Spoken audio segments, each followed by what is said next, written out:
Hello, good afternoon, welcome. We are so glad to have you here today for our Medical and Surgical Oncology lecture on October 25th, 2017. My name is Tim Poe. I'm Director of Telehealth with the UNC Cancer Network at the UNC Lineberger Comprehensive Cancer Center.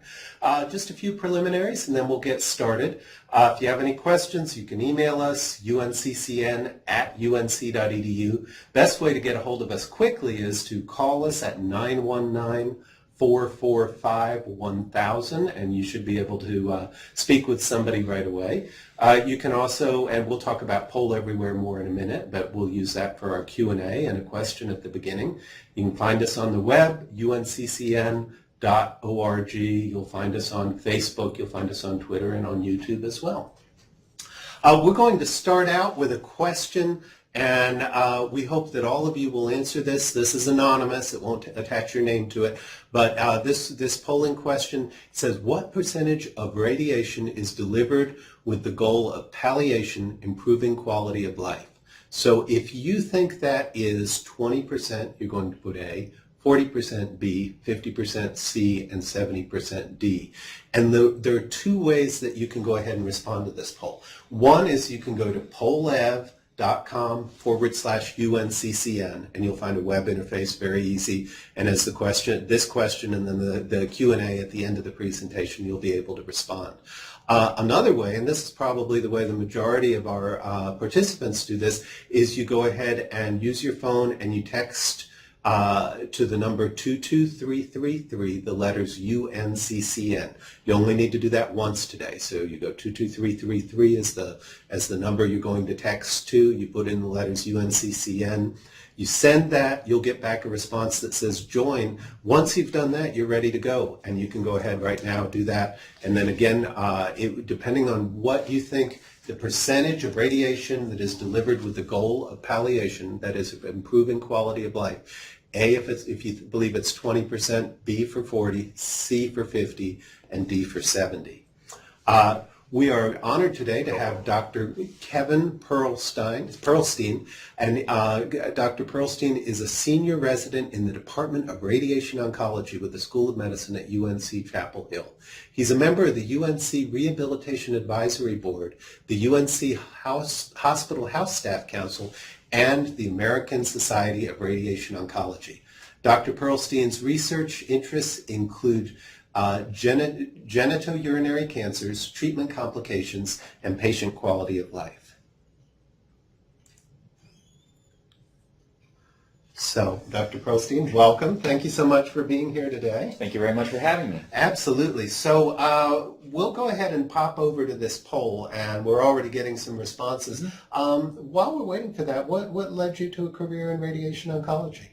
I think that cancer care in general has always appealed to me. I think it combines a lot of very interesting aspects of medicine in general, not just pathophysiology and anatomy, but also some very interesting patient situations and unique social situations. Radiation oncology combines a lot of what I like about cancer care in general with some very interesting technologies, and that's always appealed to me as well. Great. So the technology is a part of that interest as well. Certainly. Okay. Well, how are we doing on our poll here? It looks like 40% is leading the way. We've got followed up by 50% and just a little bit at 20%. Nobody's saying 70% yet. I think that everybody has this in the right general ballpark here. I think that this is a very difficult number to put an exact number on. I think 40% and 50% are probably both in the ballpark right area here. Traditionally, we think that up to 50% of individuals may be receiving palliative radiation when they receive radiation, but I think 40% is still in the right ballpark. Great. All right. Thank you. I do have a disclaimer to read. So let me go over this disclosure statement, and then we'll let you get started. This activity is planned and implemented under the sole supervision of Thomas Shea, MD, the course director, in association with the Office of Continuing Professional Development, UNC CPD.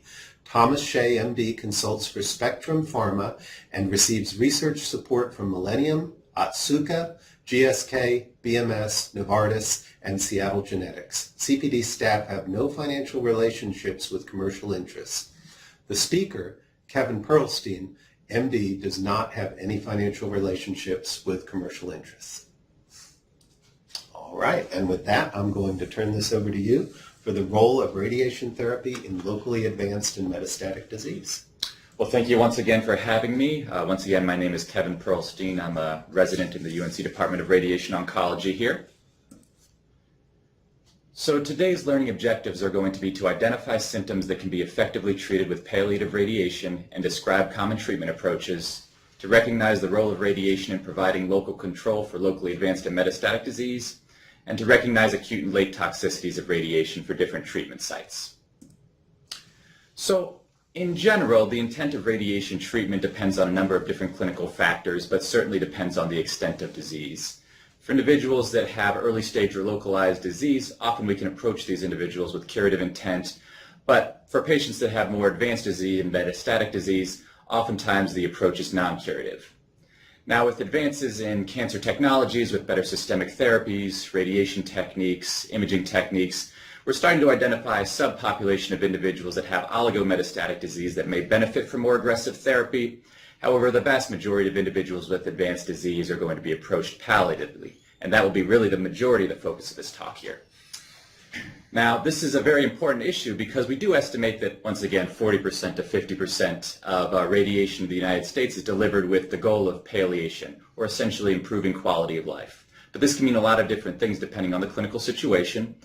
Radiation can be delivered with the intent of reducing symptoms, providing rapid symptom relief, preventing progression of symptoms, or even the development of symptoms. And this can lead to reduced patient visits to the hospital, reduced medication utilization, reduced financial burden for patients, and a number of other benefits that I can't really list here.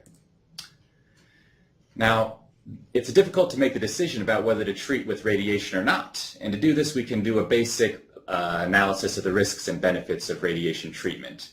Now, for the population of patients that we're going to be talking about today, with locally advanced or metastatic disease, the benefit of radiation is often reducing symptoms, palliating symptoms, but certainly it can also be local control or potentially cure in a subset of individuals, as I just mentioned. The risks of radiation are things such as the toxicities or complications, the time it takes to transport to and from treatments, and of course the cost to the patient and to society in general. So this is a complicated analysis that we need to do, and we need to ask a lot of questions in order to figure out what the benefits are and the risks. Some of those questions can be things like, does the patient have a symptom that responds to radiation? What is the expected benefit of radiation versus alternative treatments? And will the patient live long enough to experience the benefits or toxicities? So before we dive into some of the clinical data here, I want to just introduce a very few basic concepts for radiation oncology that I think will help understand some of the research that's been done for palliative radiation. This may be a little bit basic for individuals that are familiar with radiation oncology, but bear with me. These basic concepts are going to be about how we deliver palliative radiation or radiation in general. So many of us are probably familiar with the concept of a dose-response curve, but as a refresher, we have the radiation dose on the x-axis, and on the y-axis we have the response for either the tumor or the normal tissue. And this kind of gives us an idea for how to think about how much radiation to give. When we're giving curative doses of radiation, we're really trying to give a dose of radiation that maximizes our probability of controlling the tumor, providing local control. But this is often at the cost of a response in the normal tissue, or essentially toxicity. In the palliative setting, we're usually giving much lower doses of radiation. The idea here is we want to give less toxicity, but at the same time we know that this will provide less tumor control. That does not necessarily mean that we're going to actually have a reduced palliative effect. And what you'll see throughout this talk is that pretty modest doses of radiation can actually give pretty excellent palliative effect. The second concept that I want to introduce is the idea of fractionation. So a very typical dose of radiation that we give in the palliative setting is 30 gray, usually delivered in a total of 10 fractions or 10 treatments. 3 gray per day, usually over the course of 2 weeks. So you may ask, maybe we could give that 30 gray of radiation in 5 treatments over 1 week, or maybe even a single treatment or fraction in a single day. However, the tumor and the normal tissues are going to respond very differently to these 3 different ways of delivering radiation, even though that total dose is the same. Now, there's a little bit of a rough approximation on my end, but roughly that 1 week treatment is 1.5 times as potent as the 2 week treatment, and the single fraction treatment could be up to 5 times as potent. Therefore, you'll see radiation oncologists use a very couple common palliative treatments. So 30 gray and 10 fractions is a pretty standard approach in the United States. 20 gray and 5 fractions is pretty standard, and 8 gray and a single fraction is also an option. You may see some different terms for these different types of delivering radiation. The standard course, or at least in the United States, is roughly 30 gray and 10 fractions. Some people may argue that, but that's a reasonable approximation. A long course of radiation would be something like 40 gray and 20 fractions, essentially giving more fractions of radiation. And a hypofractionated or short course of radiation is giving fewer fractions, often the 20 gray and 5 fractions or the 8 gray and a single fraction. Now, over recent years, there's been an emphasis on providing hypofractionated or short course radiation, certainly for patient convenience, but also for economic reasons, cost effectiveness reasons. You'll often see that a lot of the research that we'll talk about today is going to be focused on trying to identify which of these different ways of delivering radiation provides the best palliative effect. The last concept that I'll introduce is about how to actually deliver the radiation here. Radiation oncologists these days have a lot of tools in their arsenal about how to actually deliver radiation here, some very simple and some very complex. Probably the most common way that we deliver palliative radiation is using either two-dimensional or three-dimensional conformal radiation. This essentially utilizes a limited number of radiation beams or fields coming in from different angles where they converge on a target, usually the tumor that you're interested in treating.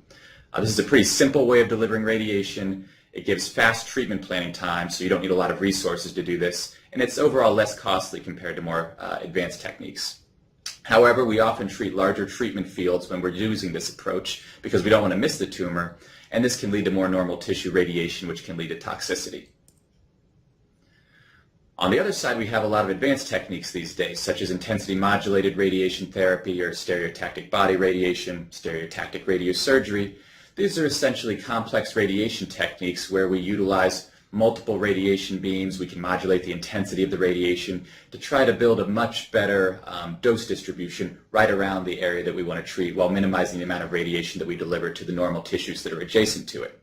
So this is obviously much more complex, requires more resources, longer treatment planning times. It's more costly in general. But the benefit is that we can sometimes treat smaller radiation fields. We can avoid normal tissue. And this can potentially lead to decreased toxicity as well. So this can potentially have a role in palliative radiation as well in the right circumstance. So understanding those basic concepts, we can now ask the question of how is palliative radiation actually utilized in a clinical setting? So this is data from the Cancer Outcomes Research and Surveillance Consortium study that was published in the JCO a couple of years ago, so relatively recent. This was about 1,500 metastatic lung cancer patients. About half of these individuals got some form of palliative radiation along their disease course. The most common sites of treatment were chest, brain, bone, and a handful of other sites. So most of this talk is going to be focused on identifying what symptoms we can address with palliative radiation and how they respond. We'll start off with lung cancer. Patients with lung cancer can present with a number of different symptoms depending on where these lesions arise. So for individuals that have central tumors in the mediastinum, we can block off airways, we can invade the vasculature. Tumors that arise in other places like the superior sulcus can present with chest wall invasion. You can have vertebral body invasion and a different set of symptoms potentially. However, if we take all comers as a whole for locally advanced metastatic lung cancer, we can see that some of the most common symptoms that these patients present with are going to be respiratory issues like cough and dyspnea, and to a lesser extent things like hemoptysis or pain. Fortunately, radiation is excellent at treating the majority of these symptoms here. We traditionally think of hemoptysis and bleeding as well as pain as responding very nicely to palliative radiation here. And you can see here that roughly 70 to 80% of patients across studies tend to have palliative responses to these symptoms. Some of these respiratory symptoms such as cough and dyspnea respond a little bit less, but still with very reasonable rates, somewhere in the 50 to 60% range, whereas some of these more generalized symptoms such as fatigue, appetite loss, weight loss, don't respond particularly as well, and these are most likely because these symptoms are not due to just a focal lesion that we can treat with radiation. There have been a number of studies over the years that look at different palliative regimens for thoracic radiation in the palliative setting here, and this is one such study. This is the Dutch palliative radiation study, where they took 300 individuals with locally advanced or metastatic lung cancer and randomized them to a standard fractionation regimen of 30 gray and 10 fractions, or a hypofractionated short course regimen of 16 gray and 2 fractions. So the first thing I'll point out is, once again, symptoms respond differently to palliative radiation. So we can see some symptom graphs over here on the right side of the screen. On the x-axis we have time, and on the y-axis we have the cumulative percentage of patients that have specific symptoms and how severe those symptoms are. So take, for instance, cough. We can see that this is a very common symptom when patients present, and it responds modestly over time to palliative radiation, but not entirely. Compare this to hemoptysis, which is not as common when patients present, but responds really nicely to palliative radiation, and you can see it responds relatively quickly, and the response is pretty durable. Lastly, you can have symptoms like dysphagia, which is pretty uncommon when patients present, but actually transiently worsens after we deliver radiation, probably related to the esophagitis that we can cause, but ultimately returns back to baseline without any significant palliation. We can next look at the time course of palliative effect, as well as the different palliative effect of different fractionation schemes. So now on the x-axis we once again have time, but on the y-axis we have just this kind of cumulative symptom score that they put together. The solid line that has the dark band around it, that's your standard fractionation arm, 30 gray and 10 fractions. You can see that shortly after we deliver the radiation, we actually have a transient worsening in the symptoms. And this is related to the acute toxicity that radiation causes, but over time we start to get symptom relief. But unfortunately the symptom relief is not indefinite, and ultimately these symptoms do return. Now compare this to the hypofractionated arm, which is going to be the dashed line. We can see that the acute toxicity happens a little bit sooner, the symptom relief happens a little bit sooner as well, and unfortunately the response is not quite as durable. And this is something that you'll see repeated throughout some of the studies that we'll talk about. The longer the fractionation scheme, usually the slower the onset of symptom relief is, but the more durable the response is. Compared to hypofractionated treatments, you tend to get faster symptom relief, however you also have a less durable response. So knowing what we know about the time course for the improvement of symptoms, we can next ask the question about whether all individuals are going to benefit from this. You can imagine that certain individuals that have poor performance status and short life expectancy may not live long enough to see the benefits of this kind of treatment. This is an observational study from Poland where they took individuals with poor performance status, a KPS of 30 to 40, and just observed these individuals. About half the individuals that they looked at had received palliative radiation. The other half just got supportive care. First off, I'll just point out that the overall survival in this cohort of patients was not great, and this is expected as this is a poor performing group of patients, but it's about 20% at 90 days. Of the individuals that survived at least 6 weeks, unfortunately what you see is that the palliative radiation did not really improve your palliative response compared to supportive care alone.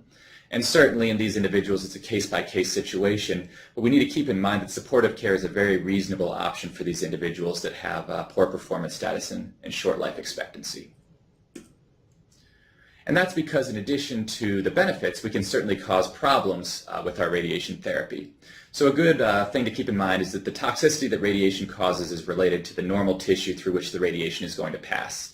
A very common way that we deliver radiation in the palliative setting is with a simple, what we call APPA treatment, essentially one radiation field coming from the front of the patient, AP-wise, and one coming from the back of the patient in a PA orientation. So if we looked at an axial slice of a CT scan, we can see what that looks like here. Fortunately, with the doses that we use with palliative radiation, toxicities are pretty mild, but they can occur. Radiation is going to pass through the skin, and we can get mild erythema. It'll pass through ribs, so there could be a potential slight weakening of the ribs, and that might increase an individual's risk for fracture if they were in a traumatic situation. We can cause a radiation pneumonitis reaction that's dependent on the amount of normal lung that's actually in the radiation field. If the esophagus is in the field, we can cause an esophagitis and some problems swallowing. It's usually pretty mild. Sometimes people may question whether we're putting them at risk for heart toxicity down the road, and that has received a lot of publicity over the years. Cardiac toxicity is actually something that's more of a late effect, usually months to years down the road, so oftentimes this is not an issue for the patients we're giving palliative radiation to. So the American Society for Radiation Oncology, or ASTRO, has kind of put together consensus guidelines for thoracic radiation that summarize this pretty well. They point out that shorter course radiation and longer course radiation are both reasonable options and give good symptom control. The longer radiation course may be more appropriate for those that have a good performance status and a longer life expectancy, given the fact that this is a more durable response. But short course radiation is certainly appropriate for those that have a poorer performance status, or honestly for anyone that just wants a shorter treatment time course for transportation reasons or other social situations. I'll also point out that for individuals that have a very poor performance status, supportive care alone is a very reasonable option. Next up, we'll move to intracranial disease. Most of what we treat are brain metastases, but certainly the same principles that we'll talk about here are going to apply for primary CNS disease as well. The traditional way that we used to treat intracranial disease with radiation was using a whole brain radiation technique. So essentially you have one radiation field coming from the right side of the patient, one radiation field coming from the left side of the patient, and you treat the entire brain. So the Radiation Oncology Study Group, the RTOG, was actually formed in 1968, and the first radiation trial that they ran in 1969 was actually a whole brain radiation study looking at different fractionation schemes. And the median overall survival in this study was roughly around 5 months. So fast forward to the 1980s and 1990s, we start to realize that surgical resection for individuals that have limited intracranial disease, followed by whole brain radiation, may be actually preferable to whole brain radiation alone. This was the seminal Patchell study that was published in the New England Journal in 1990, where they found that there was a benefit for doing surgical resection, but still the median overall survival is not great. It was about 8 months here. So certainly we know that there are individuals that will have better prognosis than this, but certainly this role of whole brain radiation can be questioned for a large number of individuals. And the Quartz trial that was published in Lancet last year actually sheds a little bit more light on this situation. So the Quartz trial was a very pragmatically designed trial to look at the role of whole brain radiation. They took 540 individuals that had brain metastases, and they essentially made the enrollment criteria people who wanted to have treatment but were not candidates for resection or radiosurgery. And they randomized these individuals to supportive care or supportive care with whole brain radiation. So importantly, at the time of enrollment, about 40% of the individuals in this study had a KPS less than 70, so not a great performance status, and 3/4 of the individuals had pretty moderate or severe symptoms related to their disease, including a lot of focal neurologic deficits. What they found was that in this population of probably poor performance patients, whole brain radiation did not add anything to overall survival. The overall survival, I think, was about 9 weeks in this study in both arms. The primary endpoint was actually quality adjusted life years, so that's a composite of overall survival and quality of life. And they found that there was not a major advantage for giving whole brain radiation for this either. Essentially they saw individuals that got whole brain had maybe 5 additional days of quality adjusted life years. And at the same time, there are moderate to severe symptoms that can be associated with whole brain radiation. Fatigue and drowsiness, nausea, hair loss, scalp irritation are all not uncommon with whole brain radiation, and certainly not as common with supportive care. So I think the study highlights that for these poor performance patients, whole brain radiation really may not add too much for them. Because in addition to those symptoms and issues that we just spoke about, there are well-documented neurocognitive effects of whole brain radiation as well. So there were a couple high-profile publications a few years ago where study leads essentially gave individuals getting whole brain radiation cognitive testing before and after whole brain radiation, oftentimes with these tests like the Hopkins Verbal Learning Test, and found that compared to baseline, individuals that get whole brain radiation have a decrease in both delayed and immediate recall. So further pointing out the fact that maybe we're causing some problems with whole brain radiation. So with advanced treatment technologies and also knowledge about some of the side effects of whole brain radiation, we've seen a shift away from whole brain treatment and more of a shift towards focal treatments like radiosurgery.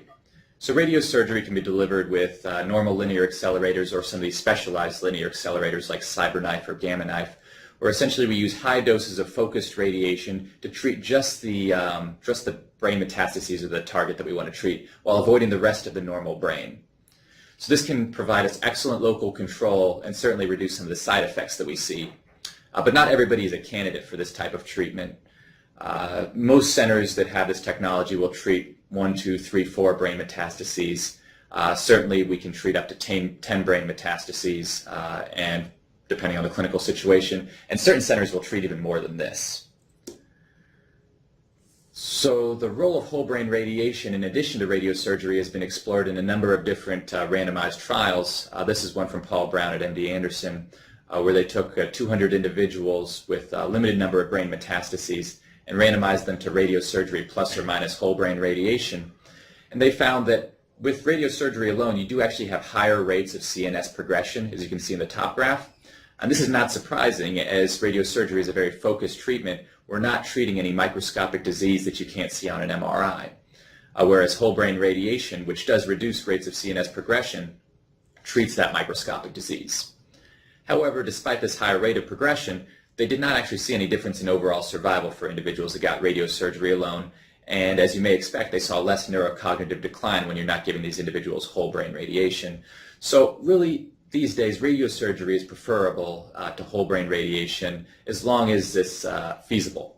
So this means that you have limited metastatic disease. You can't treat dozens of brain metastases with radiosurgery. And also it means that you don't have an emergent need to start treatment. As I mentioned, radiosurgery is a complex treatment technique, and it can take a lot of manpower to actually put together a safe radiation plan. And if you need to start radiation urgently in someone who has acute neurocognitive or neurological decline, whole brain radiation is usually preferred. Further complicating the issue of how to deal with brain metastases is the question of whether all individuals are going to live long enough to see the benefits of radiation therapy, which is a question that's been raised in the Quartz trial. So there are prognostic tools that can help us in situations like this. The graded prognostic assessment, or GPA, is one such tool. Essentially, these prognostic indices incorporate performance status, age, intracranial disease, extracranial disease, to try to give us an idea about what an individual's life expectancy may be. And you can see here that when you stratify by these GPA scores, you can get a better idea about who may have a long life expectancy and who may have a shorter life expectancy. So tools like this can really help, certainly in coordination with goals of care discussion, but can help you decide exactly what the best approach is for each individual patient. So once again, ASTRO has released guidelines for brain metastases. These were last updated in 2012. They're currently being updated again. So some of this is a little out of date, but I think it still holds true for the most part. So individuals that have a good prognosis, treatment with radiation is appropriate. So radiosurgery alone is usually the preferred treatment if it's feasible, but certainly in a good performance patient that's younger, whole brain radiation is still a viable option here. For people that have an urgent need to start radiation who are not candidates for surgical resection, I think whole brain radiation still is the treatment of choice there. And once again, for individuals that have a poor prognosis, I think more and more we start leaning more towards supportive care for these individuals, but obviously this needs to be taken on a case-by-case basis with the goals of care discussion with the patient. Whole brain radiation can still be considered in this situation. So next we'll move over to osseous metastases. This is obviously a very common area of metastatic disease for individuals that have common cancers in the United States, prostate, breast, lung, and others, and certainly can have an impact on quality of life. Once again, there have been a number of randomized trials that have looked at different fractionation schemes to try to answer the question of whether there's a certain palliative regimen that's better than others. There are many of these studies out there. This is just the Dutch study that looked at this. So this is 1,200 individuals that had painful bone metastases and were randomized to either 8 gray in a single fraction or 24 gray in 6 fractions using a multi-fraction approach. So first off, I'll point out that there was no difference in the palliative response for the single fraction versus the multi-fraction treatment. So patients respond similarly to these initially. The time to pain response is approximately 3 weeks in both of these treatment arms. I think this is important to point out to patients because oftentimes patients may come in with the expectation that they're going to have pain relief shortly after starting treatment, and this is not true for the majority of individuals. In fact, a lot of individuals may not even get any relief until a few weeks after they actually have the radiation treatment. It's also important to point out that although some patients do have complete resolution of their pain, oftentimes it's just a little bit of improvement. But this means that they can sometimes come off of narcotic pain medications, and that can improve quality of life as well. So this is still very important. So as I mentioned, there are many different studies comparing different fractionation schemes for painful bone metastases. The punchline for all these studies is that regardless of whether you're giving single fraction treatment or multi-fraction treatment, roughly about 2/3 of patients will have some kind of improvement in their pain. And approximately maybe a quarter of patients will have complete response to their pain. So although these different regimens give similar initial responses, remember that the hypofractionated treatment arms, these single fraction treatments, oftentimes don't give as durable of a response, and that's certainly what we see here. So most of these studies show that there is a higher retreatment rate for individuals that get hypofractionated treatment, something to the tune of about 20%. However, this is a much more convenient schedule for most patients. It is generally associated with less toxicity than more fractionated treatments. And for those individuals that do actually have a recurrence of their pain, there is evidence to support reirradiation for these individuals, and it can be very effective. About half the individuals that get reirradiation can have improvement in their pain a second time around. So based off of all that, I still think that these hypofractionated single treatments approaches are still viable options for most individuals. Vertebral body metastases are a very unique situation of bone metastases. Certainly they can present with just localized pain in the back, and these are pretty uncomplicated situations. RTOG 9714 was a trial that was very similar to the Dutch trial that we just talked about, where they looked at two different fractionation schemes. But importantly, they did a good subset analysis of patients that just had vertebral body metastases that were causing pain, and what they saw was essentially similar pain response to what we've seen before. About 2/3 of patients have some improvement in their pain. About 5 to 20% need retreatment at the 1-year time point, consistent with what we saw before. The bigger issue with these vertebral body metastases is that they can present with much more severe neurologic symptoms if you start getting impingement of the spinal cord or frank cord compression, as we can see on the bottom picture there in the bottom right.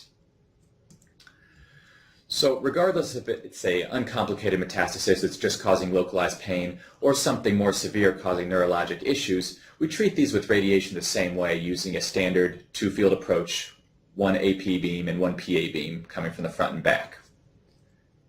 However, in the situation of spinal cord compression, we often prefer to start with surgery. And this has been demonstrated in a number of different trials, such as this landmark trial by Patchell from the University of Kentucky, published back in 2005 in Lancet, where he took 100 individuals that were pretty highly selected that had symptomatic cord compression and randomized them to a surgical decompression with radiation to follow, or radiation alone. And the primary endpoint they were interested in was the ability to walk, which is certainly a very patient-oriented outcome. What they found was that individuals that got surgery up front had higher rates of ambulation and were ambulating for longer compared to individuals that got radiation as their primary treatment. In addition to that, they also found that about 1/3 of the individuals in this study were actually not ambulating at the time of their primary treatment. About 2/3 of the individuals that got surgery regained the ability to walk versus only about 20% of individuals that got radiation. So for reasons like this, we oftentimes prefer to treat these patients surgically up front if neurosurgery is amenable to it. Now certainly there are situations in which you have multifocal disease, or if these neurologic symptoms have been going on for too long, when surgical decompression may not help too much. And in those situations, we will start radiation. We will start it on a very urgent basis. So in the non-urgent, non-cord compression situation, we do have a potential role for more advanced techniques like SBRT. So we know from some of the data that we've looked at so far that with standard radiation treatments, we can have local recurrence rates up to 20%. And in addition to being bothersome for the patient, these recurrences can actually be quite morbid, particularly in the vertebral column here.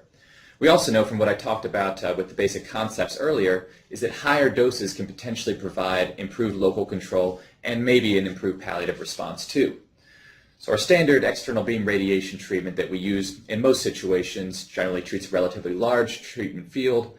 There's a fair amount of normal tissue that gets irradiated as well, including spinal cord. And for these reasons, we can really give safely maybe 8 gray, maybe 10 gray in these situations in a single fraction. However, with SBRT techniques, that's much more focused. We have a lot more control over avoiding normal tissue structures like the spinal cord. We can give much higher doses of radiation safely. Some institutions will give up to 24 gray, so 3 times the dose. And this can certainly translate to a better local control. And that's the rationale for using SBRT in these situations. This has been explored in prospective studies. This was from MD Anderson, published in Lancet Oncology a couple years ago, where they took individuals that had vertebral body metastases and they used fractionated SBRT, so not single fraction treatment. They used 3 fractions. But they did notice that there was significant improvement in pain scores, a decrease in opiate use. The 72% local control rate, sorry, that's a typo, that's actually at 2 years. They found it was more close to 85% at the 1 year time point, so excellent local control. And importantly, they saw very rare toxicities. One of the feared complications of using this high-dose radiation right next to the spinal cord is myelopathy by damaging the spinal cord, but they did not see that in this study at all. A number of other studies have looked at SBRT for vertebral body metastases, and they see similarly excellent control locally, usually to around 90%. I'll also point out that many places use SBRT in the reirradiation setting, where we have to be very mindful about overlapping our radiation dose with previously irradiated areas to minimize complications. So oftentimes institutions will use it in that situation, but certainly you can use it in the upfront setting as well. So we get excellent local control and, once again, really rare episodes of myelopathy.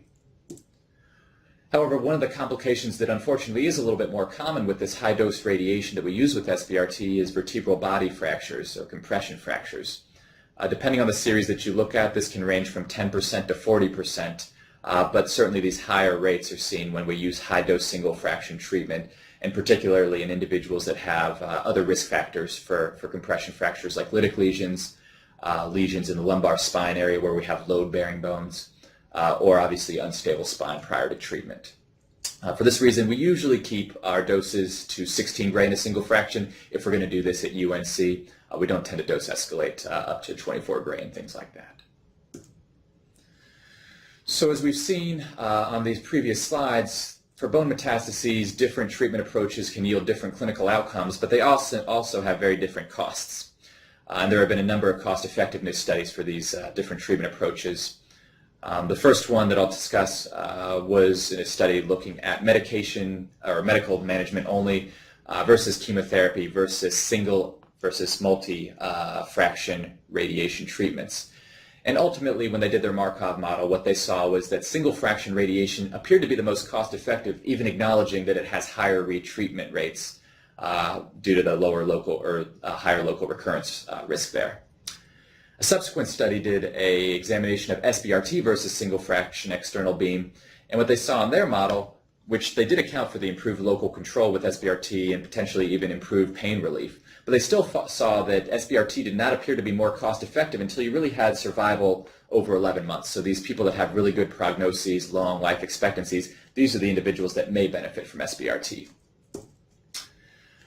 This is summarized in the ASTRO guidelines that were updated this year. They essentially mentioned that effective pain palliation can be achieved with radiation using multiple different fractionation schemes. Shorter radiation courses should be considered for those with shorter life expectancy, but I'd also add in that this can be a very reasonable option for individuals that have longer life expectancy, acknowledging that this is more convenient for them, although they may have to have retreatment. They also point out that advanced techniques like SBRT should be used on clinical trials or as part of clinical registries. I think that in general, at UNC at least, we tend to use this in the reirradiation setting, or maybe the oligometastatic setting that we'll mention briefly at the end of this talk. The Choosing Wisely campaign has also chosen bone metastases as one of their points of emphasis, and they've advocated not using these extended fractionation schemes over 10 fractions for the palliation of bone metastases, as there's not a lot of clinical data to support that. So we'll move over to head and neck cancer radiation next. So individuals that have locally advanced head and neck lesions can often be very symptomatic from these. You can have significant pain issues. If it gets to the skin, you can have ulceration. Obviously, you can have airway compromise, swallowing difficulties. If an individual has a potentially curative cancer, you can sometimes use supportive care to get these individuals through a definitive course of radiation. However, if you don't think that they're going to be curative, a palliative approach is very appropriate in these situations. And fortunately, you can get excellent rates of palliation with pretty small doses of radiation. So this is a series from the University of Montreal where they gave individuals monthly quality of life surveys to track their different symptoms. And after giving them a dose of 25 gray and 5 fractions, they found that about 3/4 of individuals had improvements in their swallowing and in pain at the 1 month time point. And this was actually a pretty durable response through the 6 months that they followed these individuals. In addition, they also saw that there was pretty mild toxicity. They had a few individuals that got grade 3 mucositis, but nothing more serious than that. And the symptoms really are pretty mild for these palliative doses of radiation that we use in the head and neck region. Certainly there's a lot of critical structures there, but fortunately there's only a few things that we see commonly. You can get some skin erythema. We can cause mucositis when we treat the oral cavity and the oropharynx. And also it's important to keep in mind that the parotid glands and minor salivary glands are often treated here. And then with the doses that we use in palliative radiation, we can cause xerostomia. And this can have a big impact on quality of life as well. In the abdomen and pelvis, it's a pretty heterogeneous group of malignancies. You have GI cancers, genitourinary cancers, gynecologic cancers. So we'll briefly touch on these. In the GI cancer realm, most patients that we see for palliative radiation come in with either bleeding or pain.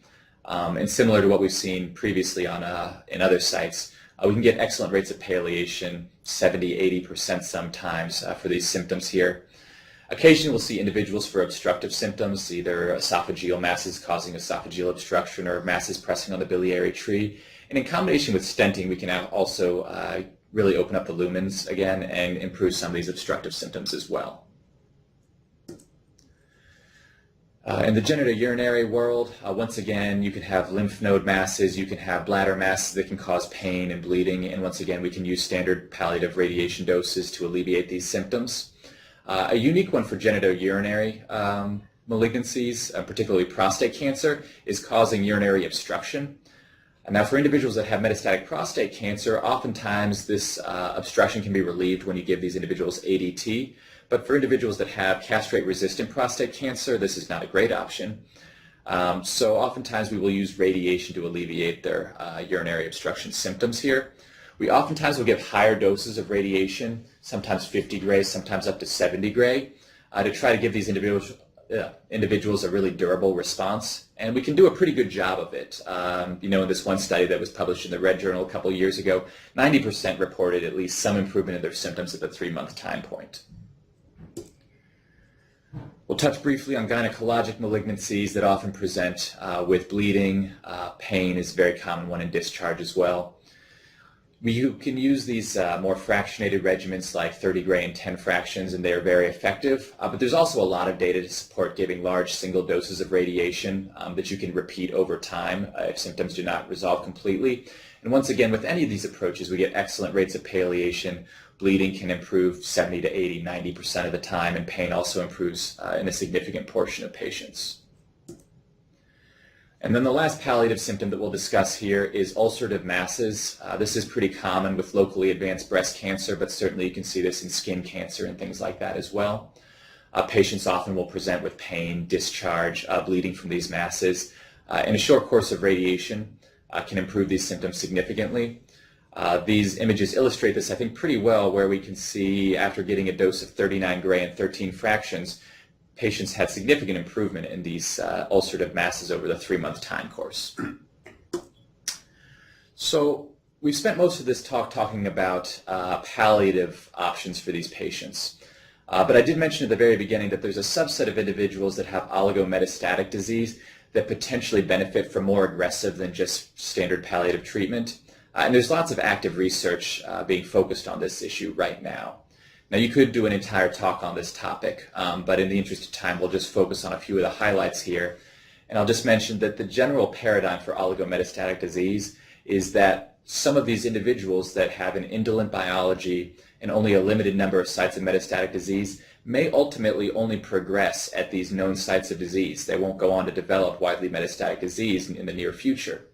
And this has been shown in metastatic non-small cell lung cancer, where after individuals get first-line chemotherapy, the first sign of progression is often at one of the pre-chemotherapy sites of disease. Some individuals have proposed that maybe up to 50% of individuals with metastatic non-small cell lung cancer may be oligometastatic. That's probably an overestimate, but I think that there are a significant portion of patients that could potentially benefit from more aggressive treatment. And when we're talking about aggressive treatment, we're talking about things like SBRT, radiosurgery, or other ablative techniques like cryotherapy, or surgery, of course. Metastasectomy can also be used here. And by doing this aggressive treatment, the idea is that maybe you can control these local sites of disease and give these individuals a prolonged disease-free interval. A few studies demonstrate this principle very nicely. So this is from Daniel Gomez at MD Anderson, published in Lancet Oncology last year, where they took about 50 individuals that had oligometastatic lung cancer, and they defined oligometastatic disease as having fewer than 3 metastatic lesions. They gave them first-line systemic therapy and made sure they had stable disease on their post-chemo imaging. And if they had stable disease, they randomized these individuals to local treatment with radiation or surgery to all the pre-chemo sites of disease, or to maintenance therapy alone. And what they found was that the median progression-free survival was significantly better in individuals that got aggressive local management, 12 months versus 4 months. Similar results were actually presented at ASTRO this year in one of the plenary session talks from UT Southwestern, where they took individuals, once again, that had oligometastatic disease. They defined it as up to 6 sites of disease, but really the individuals that were on this study had up to 3. And once again, they gave them first-line chemotherapy, and they made sure they had stable disease afterwards. And if they had stable disease, they randomized them to SBRT, to all their known sites of disease, versus maintenance chemotherapy. And they saw something similar to what Dr. Gomez saw, which is that there's a significant benefit in progression-free survival for these individuals that you give aggressive local management. So 10 months versus 4 months in this study. So there is a lot of active research currently underway looking at mostly lung cancer and prostate cancer, but certainly there are studies looking at other disease sites where there's indolent biology as well. And I think that over the next couple of years we're going to get more matured results from this kind of data, and we're going to be able to really identify a population of individuals that really benefit from more aggressive management of local disease. So we'll wind up here. In summary, we can say that radiation is an effective tool for palliation of multiple symptoms in advanced and metastatic disease. The decision to proceed with palliative radiation and the specific radiation approach that you use should really be based on patient-specific factors like life expectancy and certainly goals of care discussions. Single-fraction palliative treatment has similar rates of palliation as longer courses of radiation, and it is particularly appropriate for those with shorter life expectancy, but I think more and more we're going to start seeing more of these hypofractionated regimens in the near future. Higher dose radiation like SBRT can be used when local control is important and also in the setting of reirradiation. And lastly, toxicity with palliative radiation is really pretty mild with most doses that we use, but as we start being more aggressive with our management using techniques like SBRT, we worry about more severe toxicities associated with radiation. And with that, I think we can move on to questions and anything like that. All right. Thank you so much. Absolutely. So we will go ahead and I'm going to bump over to our poll everywhere slide here, and you can go ahead and in the same way you responded to our first question, you can just go ahead and start texting your answers or going to pollev.com/UNCCN and typing in your questions, and we'll look for those to appear. These are, again, anonymous. We look forward to any and all questions you would like to share with us. And while we're waiting for our audience, I'll jump in with a couple. So you talked about radiosurgery and about some of the limitations in terms of, it sounded like the scaling of that. Could you talk a little bit more specifically about what limits the scale, and are there any new advances in technology that might make that a more scalable approach in the future? Absolutely. So radiosurgery, well, we'll talk about brain metastases because I think this is an excellent example of this. Okay. So most institutions will limit the number of lesions that they're willing to treat with radiosurgery, as well as the size of the lesions that they're willing to treat. Okay. Because as we start having larger lesions or more sizable lesions, we start running into issues with giving very high doses of radiation to the normal brain. Right. One of the complications that I didn't really mention in the talk so far is the risk of radiation necrosis, which is something that we actually see not all that uncommonly with these high-dose radiation approaches. And that risk certainly goes up as we start treating larger areas and more areas here. I think that we are starting to get better imaging technologies and getting finer ways of delivering these these high doses of radiation, but certainly it's still a major limitation. Gotcha. And is it just that there's so much setup time involved with this and the cost of the equipment? Are those the things that are limiting the number? You'd mentioned the limits and really in terms of the number of patients you could see in a day with, or could be treated in a day with that? Yeah, and it's also just the nature of radiation. So external beam radiation by definition is a a radiation beam that starts externally and has to travel through something in order to get to the target. Right. And unfortunately, many of these lesions are buried deeper in the body here, so the radiation has to go through somewhere. Gotcha. We're getting better at shaping that radiation so that we're avoiding critical structures here, but in places like the brain, it's going to end up in the brain. Okay. All right, good. Well, we have more questions coming in. We're so glad to have our audience here and see those questions. Can you talk more about reirradiation? Certainly. So reirradiation is a very complicated situation for most patients with radiation. Depending on the area that you're talking about, you can have a lot of very important critical structures adjacent to it. So one particular situation that we run into is in the vertebral body metastases. Individuals that either have progression or disease or have recurrence of their pain there, when they've already received one course of palliative radiation, you're limited by the radiation that's been delivered to that spinal cord when you're thinking about giving a second course. This is why we often want to use fancier techniques, intensity modulated radiation, SBRT, where we can really shape the dose of radiation to minimize the dose that we're delivering to critical structures like the spinal cord. But certainly these are the kind of plans that generate a lot of discussion amongst our colleagues, and when we review plans as a group, these are the ones that really generate a lot of issues. Great, thank you. And can you speak to why patients with ovarian cancer are not treated with radiation? So I think that ovarian cancer in the primary setting is something that we don't often treat with radiation, or at least do not currently treat with radiation. Certainly in the metastatic setting, I think that it is still reasonable to treat some of these patients with palliative radiation. Certainly we do treat these individuals every now and then at UNC here. So I don't think that there's any particular reason why we can't treat these individuals, but certainly in the primary setting we don't treat a lot of this. Okay, thank you. We hope you'll have a few more questions to share with us, specifically with Dr. Perlstein. While we're waiting for those, I had another one. So you talked about as alternatives to radiation, surgery, and medication. Are there other situations where the patient the toxicity is too inconvenient, uncomfortable, painful for the patient? Are there other palliative solutions that you look to beyond those mentioned? Yeah, so fortunately the side effects are really pretty mild here, and once again that's one of the major points that we're trying to do or avoid when we're giving our palliative doses here. Right. That being said, there are certain patients that don't want to have an esophagitis when we're treating their lung cancer or things like that, and I think then it really becomes working closely with palliative care professionals, okay. Medical oncologists, to make sure that we have good medication regimens and things like that for these individuals. Gotcha. But for most individuals, the toxicity is really pretty mild. Good. Is there any data on cognitive deficits in SRS with increasing number of brain mets that are treated versus whole brain? In terms of specific cognitive deficits, I'm not sure if there's any particular data that supports the use of treating more and more brain mets without a huge deficit for cognitive deficits.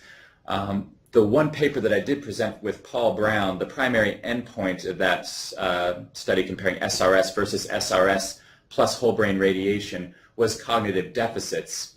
And they did see fewer cognitive deficits with radiosurgery versus with the addition of whole brain radiation. But I personally am not aware of any data. There may be some out there.